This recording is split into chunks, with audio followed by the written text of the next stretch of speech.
ქუთაისში გაფრინდაშვილის ქუჩაზე მოსახლეობას შიშის ქვეშ უწევს ცხოვრება. მიუხედავად იმისა, რომ დამეწყრილი ქუჩის ნაწილი გაამაგრეს, მეორე ნაწილს კვლავ სერიოზული პრობლემები აქვს. ზვიად წერეთელი უკვე 3 წელია მცირეწლოვან შვილებთან ერთად საკუთარ სახლში ვეღარ ცხოვრობს. მისი სახლი ყველა მხრიდან დამეწყრილია და შეიძლება ითქვას, რომ ჰაერშია გამოკიდებული. გუშინ ქუთაისში მოსული უხვი ნალექის შედეგად მისი სახლის ტერიტორიაზე მიწა კვლავ ჩამოიშალა. მოქალაქე მოითხოვს, რომ გამაგრებითი სამუშაოები დროულად ჩაატარონ. ზვიად წერეთელი ეჭვს გამოთქვამს, რომ მისი მიწის ნაკვეთით მერიაში არიან დაინტერესებული. 3 წელიწადია ნაკირეებში ვარ. პატრონია რა არავინ. ბოლშევი გავზარდე მერიაში, დავდივარ. ვეხوارწები, გამიკეთეთ. მე ვიდან მოჭრენ, მიწა გეიტანენ. მე ვიდან ვითომ აკეთებენ, ვითომ არ აკეთებენ. ახლა იყო გამოყოფილი და იყო 5.5 მილიონი იყო წინა კედელი, რაცა ჯასმული. იმაზე იყო გამოყოფილი 9 მილიონი. 9 მილიონი რაში დახარჯენ, მაინც ვერ გიგე. ვეხوارწები ამ თავრობას, რომ გამიკეთეთ. დემეხმარეთ. დღეს ხვალ და 3 წელიწადი გევიდა რა. ცხოვრობ იმაში ნაკირეებში. ერთადერთი გველი ვინცა იუდა უგულავა ან ჩემი წერა გახდება, ან მე გავხდები მაგისკენ. მაგან გააკეთა ყველაფერი.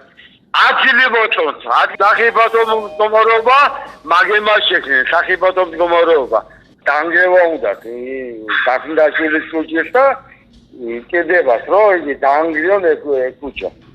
იმენა რომ ააშენო რაღაცა თავის სასწრაფოები და თავის შენობები, მაგენლა. ვიღაცა ურევია, დიდი ადამიანი და სარგებლობენ ამითი. მერთან უხნას როდენგრეს, მაგის თორა პარაური მიეწევა მაგას. ჩემწილოთოროთ იგი სანიძიძე, გუბერნატორის მოადგილე, ტალახირო ჩოუდის კიბეებთან. საკვარი იყურებიან, რომ ზერო გამოვიდა, მერე დასუფთავი ხალხი რომ მოყავდა. წმინდაო ნიკაურობას. როდავრეკავ მიჭირსა იქცევა, მენგევა, სახე დაიგიწვა. საპატრულოს ურეკავ და საპატრულო მიიღა. საპატრულო არ გასიმჭირდება საპატრულო. სახლი ინგრევა და საპატრულოს გამოვიძახო. პატრული იმას მიწას ეიჭერსა, მიწას გააკეთებს. თუ რა ხდება, ვერ გევიდე. რა უნდა, რას მერჩიენ? ადგილი მოწოთ. მოუცენ ფული და გადავალ მაკედან.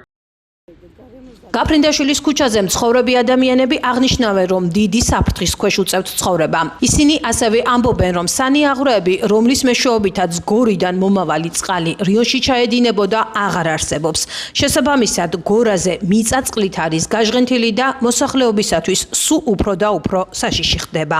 სახიფათო არის ეგ სანამ არ დავიმარხებით ცოცხლას, რომელიმე ოჯახი, მანამდე ესენი არ ამასნია რა ყურადღებას. არის სახიფათო არის.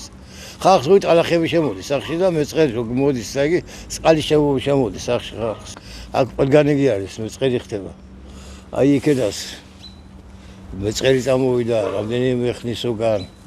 აგერ ესენი წერეთლის სახლი საერთოდ ხო ყოველ მხრიდან მოდის მეწყერი, მაგრამ რა ვიცი. ასხამენ ბეტონს.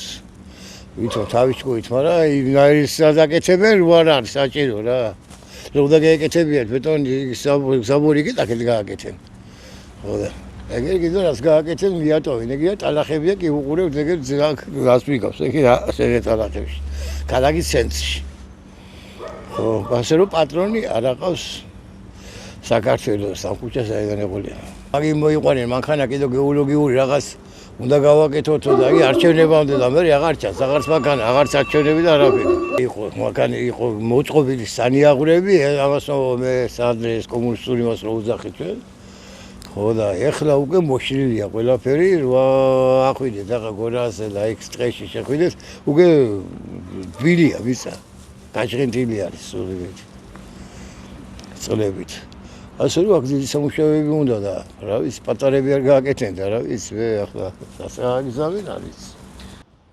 როგორც ტელეკომპანია მეგატივს ქუთაისის მერიიდან აცნობეს, გაფრინდაშვილის ქუჩის მეოთხე ჩიხში კომპლექსური სამუშაოები უახლოეს დღეებში დაიწყება. რაც შეეხება უშუალოდ ზვიად წერეთლის სახლის მიმდებარე ტერიტორიას, გამოდარების შემდეგ სპეცტექნიკა ჩამოშლილ მიწის მასას აიღებს. გაფრინდაშვილის ქუჩის მეოთხე ჩიხის იმონაკვეთზე, სადაც მეწყრული პროცესებია განვითარებული, დაგეგმილია პროექტით გათვალისწინებული სხვადასხვა ტიპის კომპლექსური სამუშაოები. ნაწილ ტერიტორიაზე უკვე განხორციელდა საყრდენი კედლის ბეტონ-სამაგრის სამუშაოები. პროექტის მეორე ნაწილი ამჟამად გადის ექსპერტიზას ლევან სამხარაულის სახელობის სასამართლო ექსპერტიზის ეროვნულ ბიუროში და მათი დასკვნის მიღების შემდეგ უახლოეს დღეებში დაიწყება კომპლექსური სამუშაოები. რაც შეეხება ნომერი 3 სახლის მიმდებარედ გუშინ ჩამოწოლილ მიწის მასას, როგორც კი კლიმატური პირობები ამის საშუალებას მისცემს სპეციალისტებს, შევა სპეცტექნიკა და გაწმენს ჩამოშლილი მიწის მასისგან. ნათქვამია ქუთაისის მერიის პრესსამსახურის მიერ მეგატივისთვის მოწოდებული ინფორმაციაში. როგორც სპეციალისტები ამბობენ, კლიმატური პირობების ცვლილებების პირობებში საქართველო მზად უნდა იყოს სტიქიებთან საბრძოლველად, რადგან ნალექის რაოდენობა წლებთან ერთად უფრო მოიმატებს. მათივე რეკომენდაციაა, რომ ქალაქების სანიაღვროები გამართულად მუშაობდეს, მოწმდებოდეს მეწყერსაშიში ადგილები და გაცემული რეკომენდაციები დროულად სრულდებოდეს. ახლა კი სანამ მერია გაფრინდაშვილის ქუჩაზე სამუშაოებს დაიწყებს, მოსახლეობას კვლავ ლოდინი და იმედი რჩება, რომ სამუშაოების დაწყებამდე თუ დასრულებამდე თავს სტიქია არ დაატყდებათ.